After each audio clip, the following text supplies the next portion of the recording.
السلام علیکم ورحمۃ اللہ وبرکاتہ۔ Welcome to my YouTube channel. آج انشاءاللہ العزیز پارہ نمبر 2 کا خلاصہ آپ کے سامنے پیش کیا جائے گا، تو چلیں سٹارٹ کرتے ہیں۔ اعوذ باللہ من الشیطان الرجیم، بسم اللہ الرحمن الرحیم۔ اللہم صلی علی سیدنا محمد وعلی آل سیدنا محمد وبارک وسلم۔ دوسرے پارے کی ابتدا ہوتی ہے تحویل قبلہ کے ذکر سے، یعنی قبلے کی تبدیلی سے۔ اصل میں مدینہ منورہ تشریف لانے کے بعد نبی کریم صلی اللہ علیہ وسلم تقریباً 16 ماہ تک بیت المقدس کی طرف منہ کر کے نماز پڑھتے رہے، لیکن آپ صلی اللہ علیہ وسلم کی یہ دلی آرزو تھی کہ کعبہ کو مسلمانوں کا قبلہ قرار دیا جائے، جو کہ ملت ابراہیمی کا ایک ظاہری شعار تھا۔ آپ صلی اللہ علیہ وسلم کی بہت پرانی آرزو ایسے مکمل ہوئی کہ اللہ تعالیٰ نے تحویل قبلہ کا حکم نازل فرما دیا، قبلے کی تبدیلی کا حکم نازل کیا۔ دوسرے پارے کے سٹارٹ میں اسی چیز کو بیان کیا جا رہا ہے۔ تحویل قبلہ کا حکم نازل ہونے کے بعد یوں تو مشرکوں اور منافقوں نے بھی اس پر بے بنیاد اعتراضات کیے، لیکن اس معاملے میں یہود نے بہت اعتراضات کیے اور وہ بظاہر ضد میں آ گئے تھے۔ ضد میں آ کر وہ کہنے لگے کہ انہیں کس چیز نے اس قبلے سے پھیر دیا جس کی طرف رخ کر کے یہ پہلے عبادت کیا کرتے تھے۔ تو اللہ نے اپنے نبی کریم صلی اللہ علیہ وسلم کو حکم دیا کہ آپ ان سے فرما دیجئے کہ ساری سمتیں، جتنی بھی جہتیں ہیں، جتنی بھی ڈائریکشنز ہیں، وہ ساری چاہے مشرق ہوں چاہے مغرب ہوں، اللہ ہی کی ہیں۔ اسے اختیار ہے کہ جس سمت کو چاہے قبلہ مقرر کر دے۔ اس کے بعد دیکھیں کہ ان آیات کے مطالعے سے اللہ تعالیٰ کے ساتھ حضور صلی اللہ علیہ وسلم کا حسن ادب بھی ظاہر ہوتا ہے کہ آپ کو اتنا شوق ہے، شدت شوق اور انتظار وحی میں بار بار آسمان کی طرف اپنی مبارک نگاہیں اٹھاتے تو تھے، مگر قبلے کی تبدیلی کا سوال نہیں کرتے تھے کہ شاید اللہ کا فیصلہ اس کے برعکس نہ ہو، شاید اللہ کا فیصلہ اس کی تبدیلی کا نہ ہو۔ تو آپ صرف آسمان پر نگاہیں آسمان کی طرف اٹھاتے تھے اور انتظار کرتے تھے۔ اس کے بعد کہ تحویل قبلہ کی بحث کو سمیٹتے ہوئے آخری اور فیصلہ کن بات جو ارشاد فرمائی گئی ہے، اس کا حاصل یہ ہے کہ حقیقی نیکی کا معیار مشرق و مغرب کی طرف رخ کرنا نہیں، بلکہ حقیقی نیکی کا معیار کچھ اور ہے۔ نیکی یہ نہیں ہے کہ تم مشرق و مغرب کی طرف رخ کر لو، نیکی یہ ہے کہ تم اپنے عقائد، اعمال، معاملات، اخلاق سب کا رخ صحیح رکھو، یعنی کہ اللہ کو راضی کرنے کے لیے صرف چہرے کا رخ ہی نہیں بلکہ دل اور پوری زندگی کا رخ بھی بدلنا ہوگا۔ تو یہ آپ نے آیت پڑھی ہوگی، لیس البر، اصل نیکی کیا ہے؟ جو اللہ پر، آخرت کے دن پر، فرشتوں پر، آسمانی کتابوں پر، انبیاء علیہ السلام پر ایمان رکھتے ہیں، اپنے قرابت داروں، یتیموں، مسکینوں، سوال کرنے والوں کی مالی مدد کرتے ہیں، قیدیوں، غلاموں کو آزاد کرواتے ہیں، نماز قائم کرتے ہیں، زکوٰۃ ادا کرتے ہیں، جب وعدہ کرتے ہیں تو پورا کرتے ہیں، تنگی اور تکلیف میں صبر کرتے ہیں، پوری زندگی کا رخ صحیح کرتے ہیں۔ تو اصل نیکی اللہ فرما رہے ہیں یہ ہے۔ اس آیت مبارکہ کو علماء نے بڑی اہمیت دی ہے کہ اس سے کم و بیش 16 قاعدے نکالے گئے ہیں۔ اس آیت کریمہ سے یہ بھی ثابت ہوتا ہے کہ دین اسلام محض چند ایسی مذہبی رسومات کا نام نہیں ہے جنہیں عبادت خانے میں ادا کیا جاتا ہے، بلکہ اس دین کا تعلق زندگی کے ہر فیلڈ کے ساتھ ہے، زندگی کے ہر شعبے کے ساتھ ہے۔ یہ ہر جگہ انسان کے ساتھ رہتا ہے، گھر میں بھی، بازار میں بھی، مسجد میں بھی، مدرسے میں بھی، سیاست و حکومت میں بھی، تجارت و معاشرت میں بھی۔ یہ مسلمان کی ہر جگہ نگرانی کرتا ہے، مسلمان پر لازم ہے کہ وہ ہر قدم اسے دیکھ کر اٹھائے۔ یہاں تک جو ہے وہ قبلے کی تبدیلی کی ساری بات چلی آ رہی تھی۔ آگے ہم پوائنٹ وائز احکامات کو پڑھیں گے کہ کیا کیا احکامات دوسرے پارے میں بیان کیے گئے ہیں۔ شارٹلی اس کو انشاءاللہ آپ کو ایکسپلین کیا جائے گا۔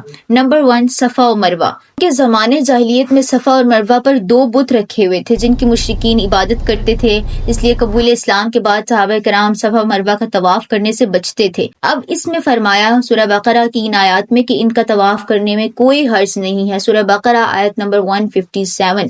اس کے بعد نمبر 2، حرام اشیاء۔ مشرکین خود بخود بعض چیزوں کو حلال اور بعض کو حرام ٹھہرا لیتے تھے اپنی طرف سے، اور اللہ تعالیٰ نے ان کا جواب دیتے ہوئے فرمایا ہے کہ حرام وہ چیزیں نہیں جنہیں تم حرام کہتے ہو، بلکہ اللہ تعالیٰ نے تو صرف ان چیزوں کو حرام کیا ہے کہ جو مردار ہیں، بہتا ہوا خون، خنزیر کا گوشت، تو یہ چیزیں اللہ نے حرام کی، اور ہر ایسا جانور جس پر اللہ تعالیٰ کے سوا کسی اور کا نام پکارا گیا ہو۔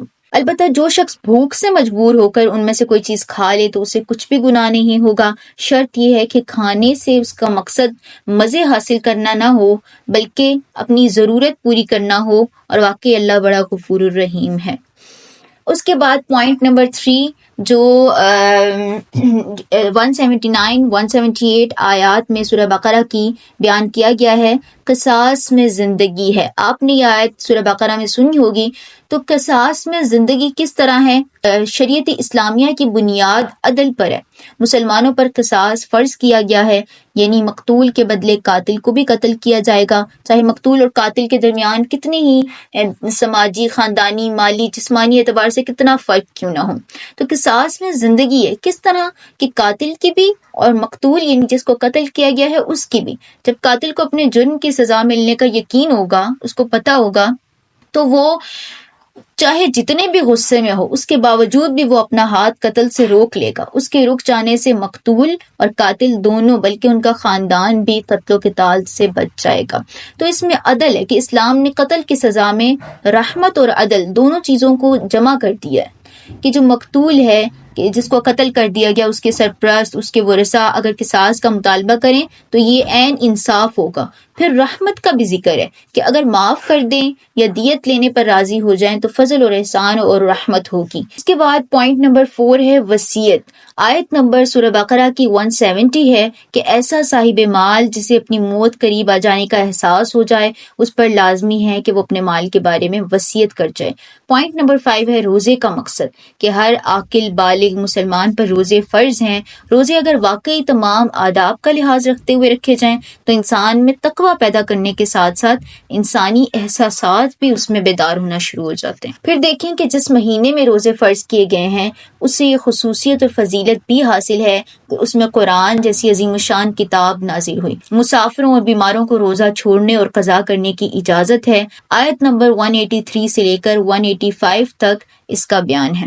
اس کے بعد پوائنٹ نمبر 6 رمضان اور مباشرت، کہ رمضان کی راتوں میں بیوی کے ساتھ راتوں میں جمع کرنا جائز ہے، ہم اسے دن میں جائز نہیں ہے۔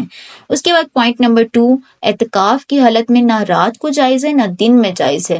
یہ سورہ بقرہ کی آیات 186 187 میں اس کا ذکر ہے۔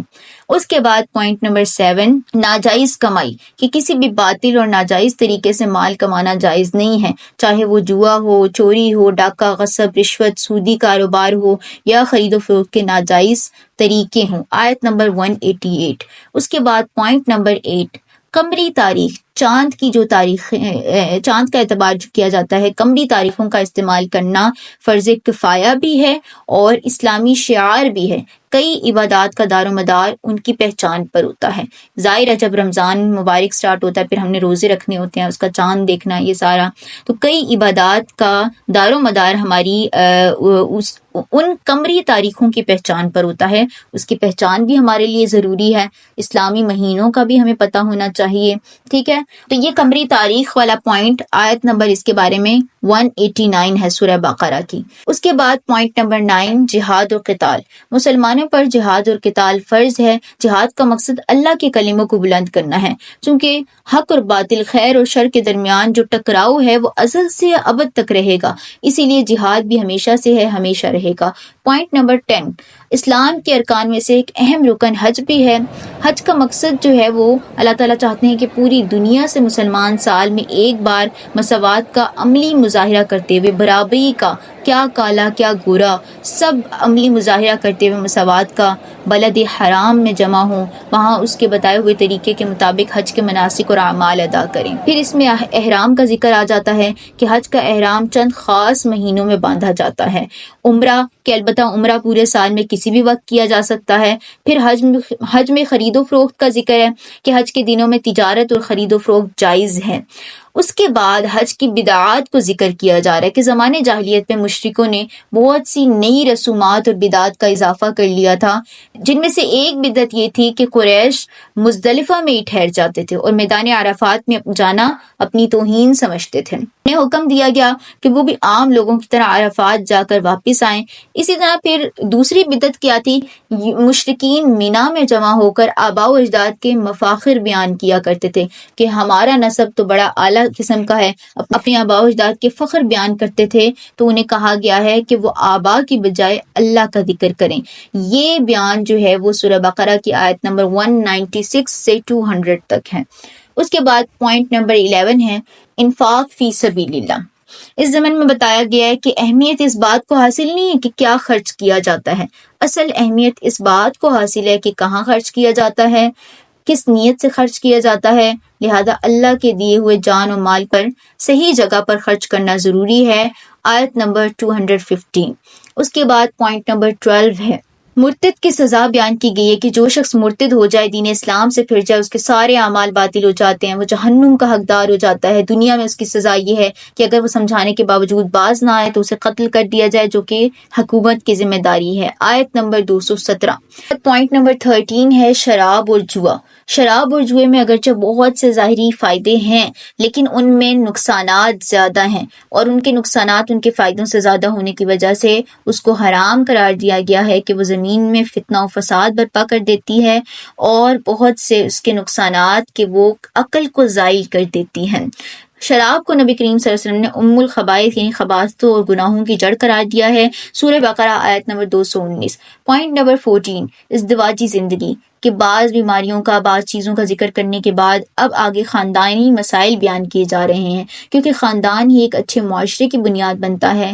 ان مسائل کی ابتدا ازدواجی تعلقات سے کی جا رہی ہے، تو اس سلسلے میں پہلا حکم نکاح کا دیا گیا ہے۔ مشرک مرد اور عورت سے نکاح کرنا کہ مشرک مردوں اور عورتوں سے کسی صورت بھی نکاح جائز نہیں ہے، سورہ بقرہ آیت نمبر 221۔ نمبر 2 کتابی عورت سے نکاح، البتہ اہل کتاب عورت سے مسلمان مرد کا نکاح ہو سکتا ہے۔ نمبر 3 مسلمان عورت سے نکاح، بہتر یہی ہے کہ کتابیہ کے ساتھ نکاح کرنے کے بجائے مسلمان عورت سے نکاح کیا جائے۔